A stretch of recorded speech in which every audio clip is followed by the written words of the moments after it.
The other day, this slimy bastard came into the kitchen, probably trying to escape the 40-degree firestorm outside. Naturally, I sent him back out into the cursed earth to be sun-dried and eaten by birds, but it reminded me that I had 2 gastropods of my own that have been sat in a box for several years. Hi, I'm Ed, and welcome to Minisodes. From across the galactic void they came, or specifically a recaster from the United States, who has long since disappeared, possibly consumed by one of his creations. Okay, so what we have here are 2 TYRANID slug tanks, made by ARMORCAST. I don't want to go into a lengthy discourse on ARMORCAST because, well, frankly, Snipe and Wib did an incredibly well-researched video on this subject, which I've linked out to in the comments. But in a slimy, chitinous nutshell, ARMORCAST made 28mm scale models and creatures from the Epic range under license. These rules were unofficial, but they were printed in the Citadel Journal. The first of these is the Exocrine, a big gun slug. And the second is a Malefactor, known by Imperial troops as a line breaker, basically a Tyranid take on an assault transport. Both very cool and imposing looking models. After a little think, I settled on painting the Malefactor for this video. But before we get underway, I think it's time for an iced coffee.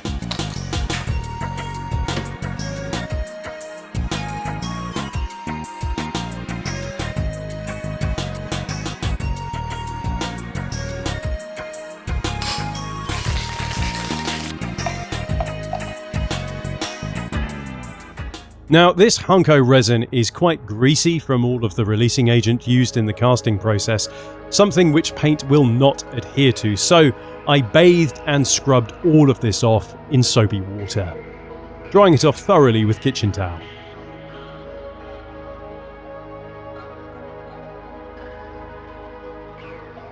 Safely back at my desk, I made sure that all of the moisture was removed by using a Baby Bliss hairdryer. The Malefactor comes in 3 parts. Interestingly, exactly the same bits as its 6mm Epic version. I cleaned up the most egregious of the mould lines with a hobby knife, masking up for this of course, as I did not fancy breathing in mystery resin. I then glued the big lumbering claws on with a mix of superglue and PVA for a lasting hold. I would come to regret this. I should not have glued it at this stage. Oh look, off he goes for a priming of Colourforge Matte Black.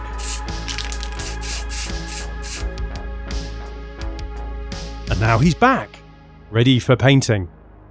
There's a good slug. I wanted the Malefactor to fit nicely into my Tyranid army, so I chose the classic High Fleet Behemoth scheme and started with an old favourite, Mephiston Red. I applied this colour to what I deemed to be the squishy bits, those not covered in chitin or carapace, basically all of the recessed areas, so it did not matter if I got a bit messy at this stage.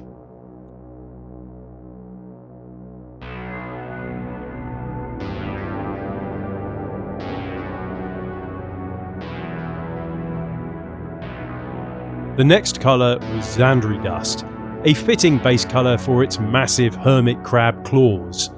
Imagine this thing adopting a rhino for its shell.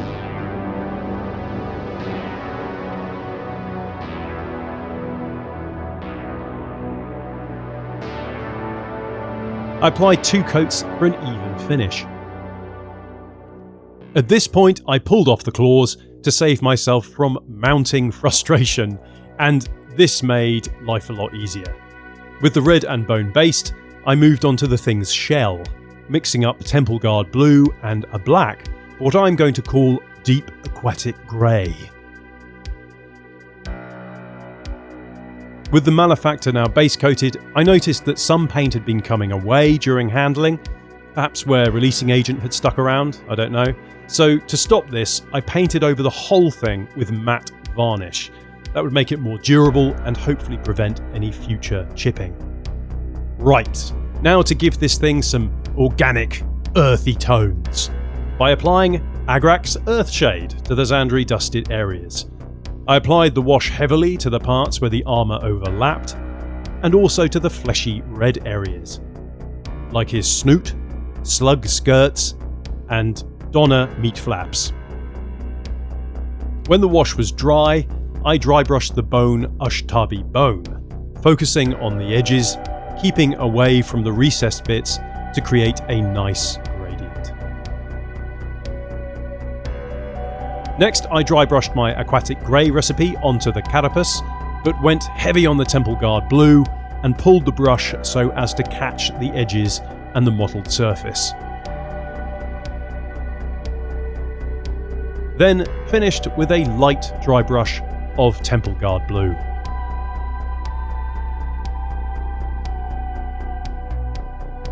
Returning to the bone, I used Screaming Skull just to catch the highest edges of the bony plates.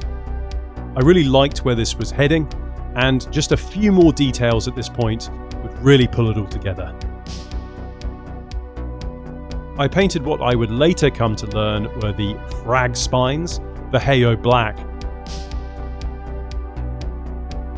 then mixed in a little Thunderhawk blue to highlight the spines.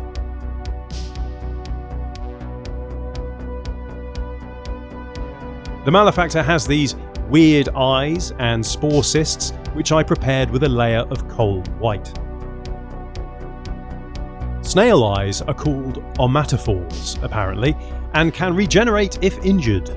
I painted these Iandin yellow. If the Malefactor was a Capcom boss, you would definitely shoot these glowing yellow orbs for massive damage. The cysts got a layer of warp lightning, thin enough for some yellow to shine through, and then I added a watered down dot of Flash Gitz yellow.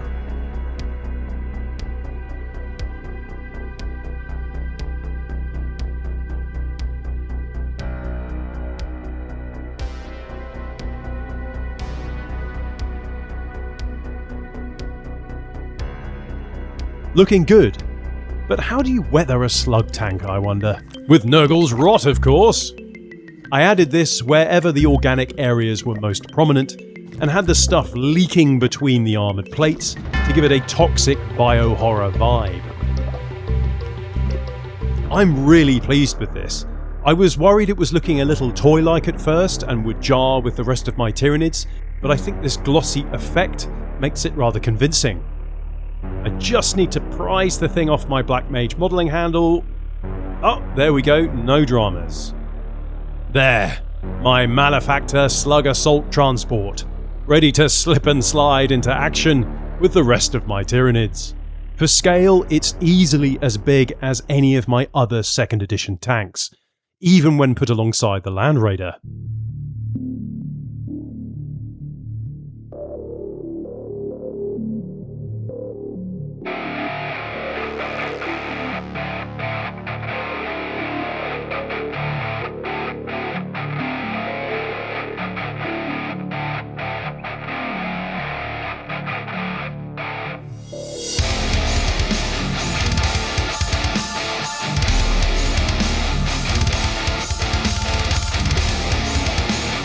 Stay tuned for a future video where this beast will no doubt attempt to break through the Imperial lines and disgorge its lethal cargo amongst those troublesome meat things. Well, thank you for making it to the end of another video.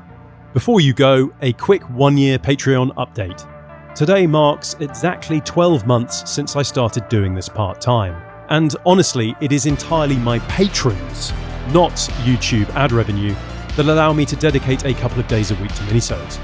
It's why I can make constant improvements, like this nice new microphone you're hearing right now.